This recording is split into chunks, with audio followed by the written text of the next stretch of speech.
Chicago, the windy city, home to skyscrapers, bustling streets, and a vibrant history. But beneath its thriving surface lies a dark chapter that chills even the most hardened detectives to this day. In the early 1980s, a group of men turned Chicago into their hunting ground, committing crimes so depraved they defy comprehension. Known as the Chicago Ripper Crew, their cult-like killings reveal the depths of human depravity. This is the story of terror, an unspeakable evil that gripped a city and left an indelible scar on its soul. The nightmare began in 1981 when women started disappearing from Chicago's streets. Many were abducted in plain sight, snatched from bus stops, walking to work, or simply going on about their lives. When their bodies were found, the gruesome details stunned even seasoned investigators. The victims bore signs of horrific torture, and in some cases, mutilations that suggested a sinister ritual was at play. The community was gripped with fear. Women were warned not to travel alone, and police scrambled to find leads.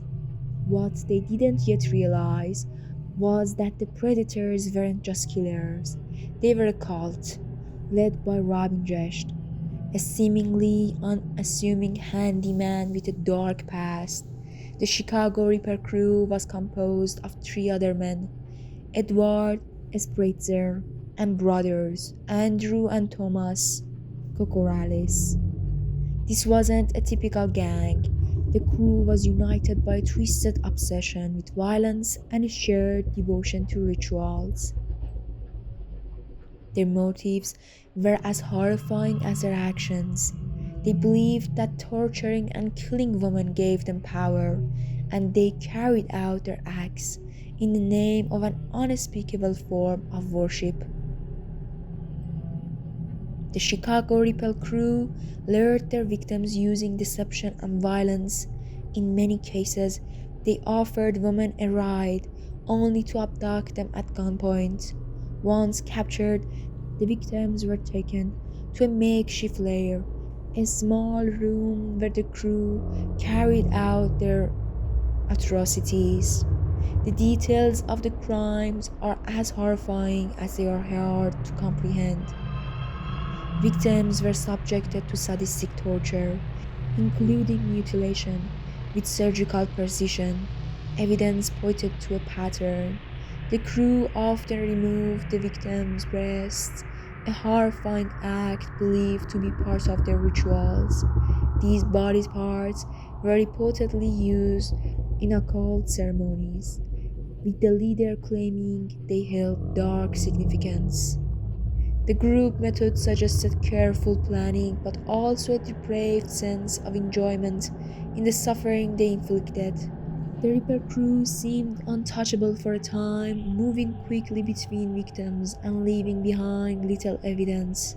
But as the body count rose, the pressure on the law enforcement intensified. The breakthrough came in October 1982 when Beverly Washington, one of the crew's victims, miraculously survived. She had been brutally attacked, her body left for dead near railroad tracks.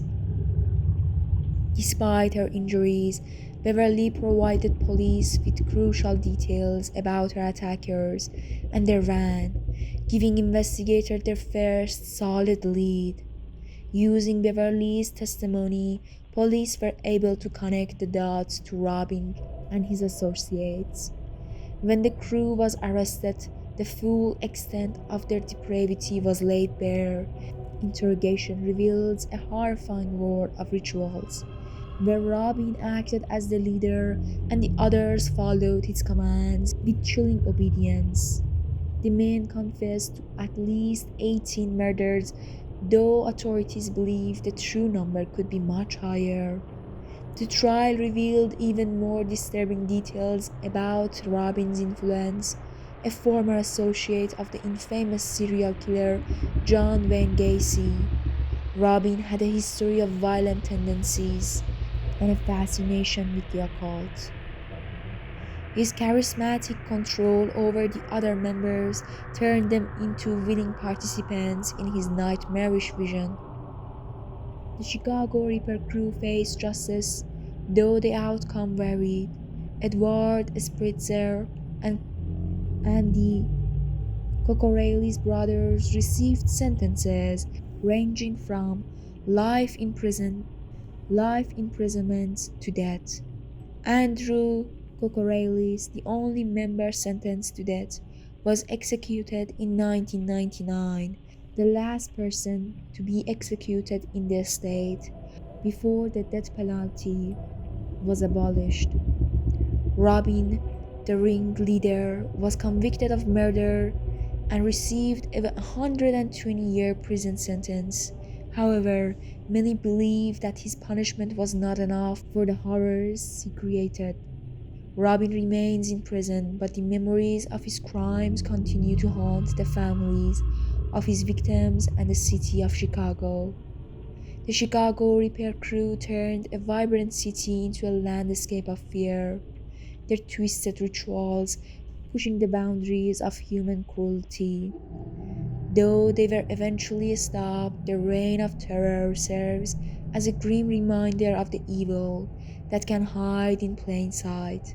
Even today, the legacy of their crimes lingers, a dark stain on the history of the Windy City. The story of the Chicago Reaper crew is not just one of horror, but of the fragility of trust and safety in a war where monsters often wear the mask of ordinary men.